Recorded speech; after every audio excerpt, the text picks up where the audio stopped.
So in this video, we're going to talk about Jeymes Samuel's film, The Harder They Fall. Now, if you enjoy Westerns, this is a fantastic one. It's what's frequently referred to as a revisionist Western. And so it challenges and subverts and plays with a lot of the conventions of a typical Western film, but it does it in really, really interesting and purposeful ways. So in terms of the plot, this is actually, I think, a pretty standard revenge Western with a twist at the end, which I won't give away. But you have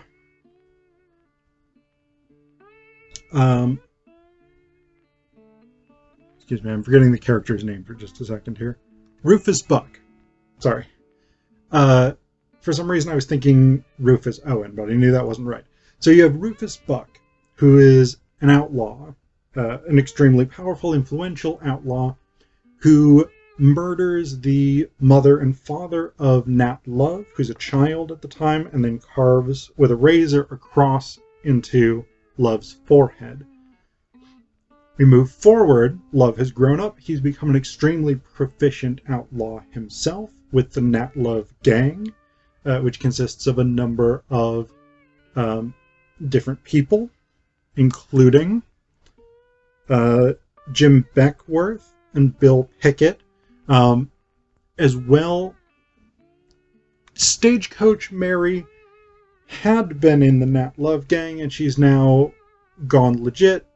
She owns saloons and restaurants and things like this.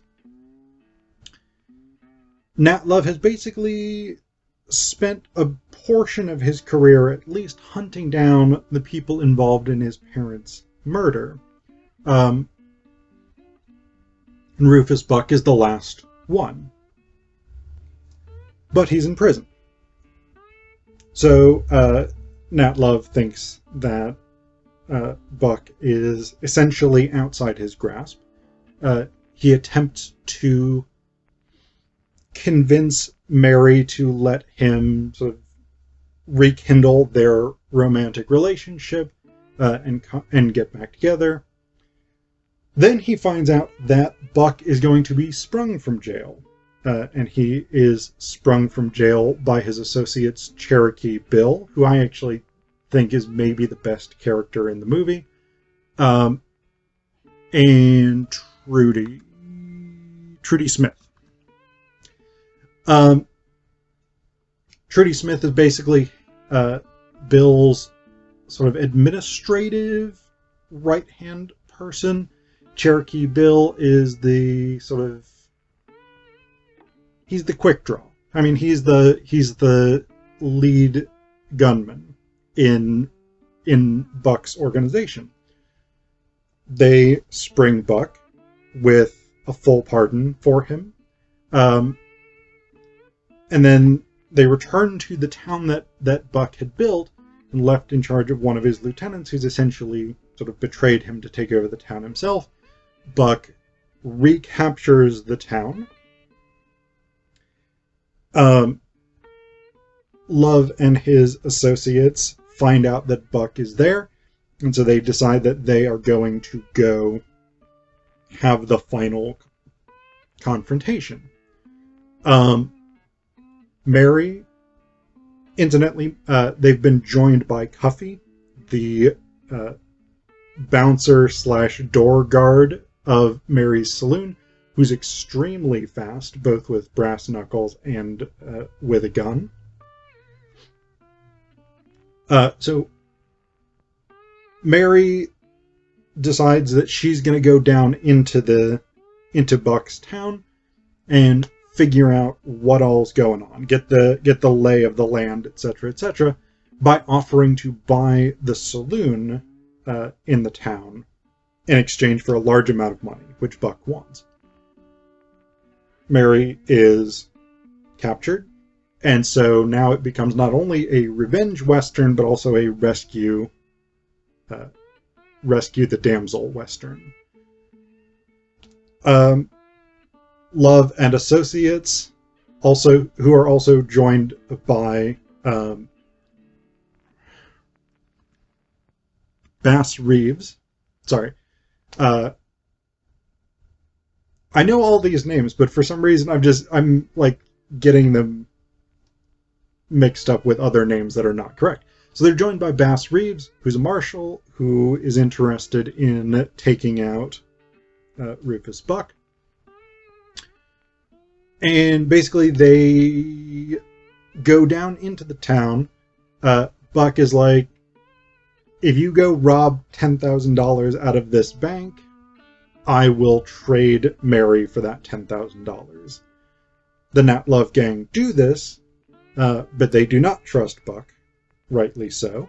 And when they bring the money back into town, they wire it with TNT, basically, and they set up their own sort of counter-ambush to the ambush that Buck has set up for them. The final thrilling gun battle ensues. And the heroes win, at the end of the day, with some of them dying. So, that's the basic plot line. Again, absent the twist at the end, which I'll let you watch for yourself. Not a super innovative or unique plot line, but a good serviceable Western plot line. One of the things that's really interesting about this film, and that I've thus far neglected to mention, is that almost all of the primary characters of the film were actual Wild West figures. So Nat Love really existed, Rufus Buck really existed, Stagecoach Mary really existed, Bass Reeves really existed. Across the board, all of these people were real people. And they were all quite famous. Whether they were outlaws, Bass Reeves really was a marshal. Some of them were involved in like Wild West shows, Buffalo Bill style Wild West shows, etc., etc. So they were all extremely famous. And they were all African American.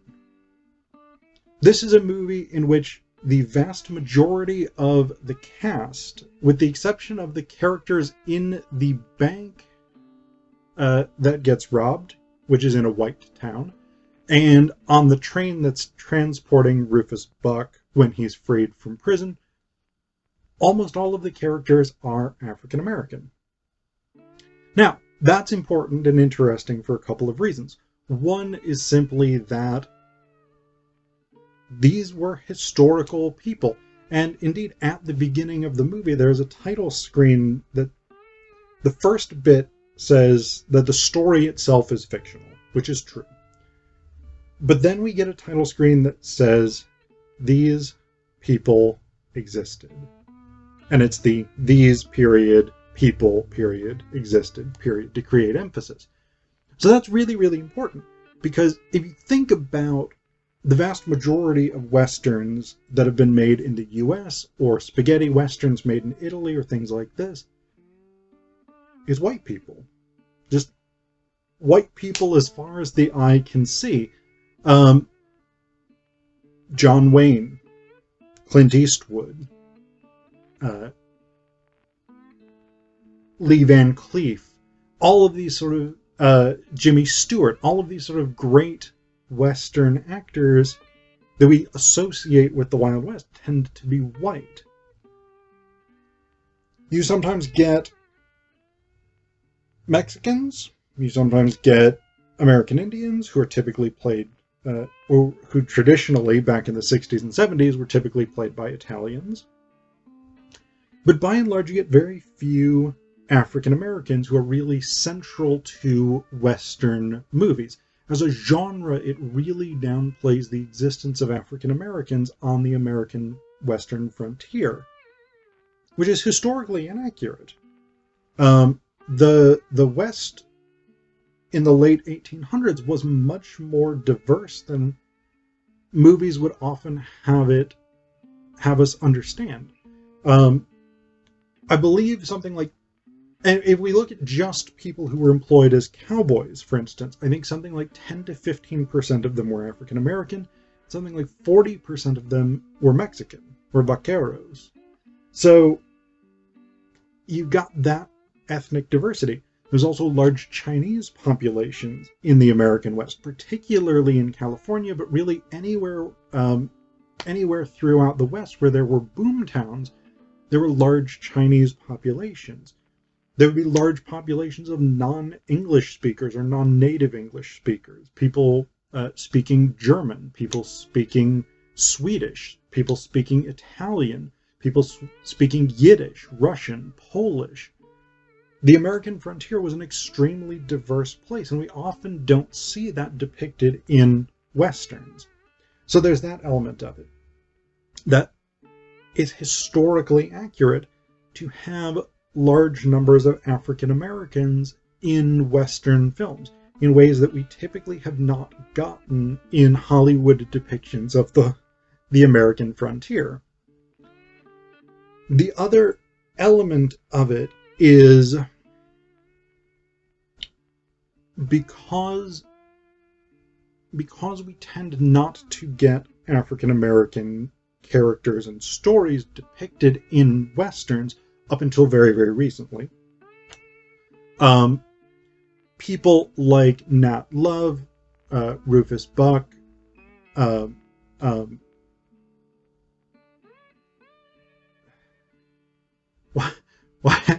why can I never remember the other characters' names? But I mean, so again, these were all extremely famous people in their day, and yet they've largely faded from popular consciousness of the Wild West in a way that people like Jesse James, Billy the Kid, Wyatt Earp and Doc Holliday, Butch Cassidy and the Sundance Kid, these people have remained very central to the mythos of the American West in a way that people like Buck, Love, Reeves, etc. have not so much.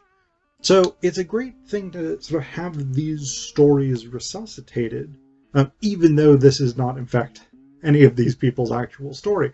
But to have these figures sort of brought back to life on the big screen is a really quite good thing. Along with that, because let me check. Jeymes Samuel is also known by his stage name, The Bullets. I don't know that much about him, if I'm honest. But he's a rapper, a musician, etc., etc. And so the soundtrack for this film, which is Afro-British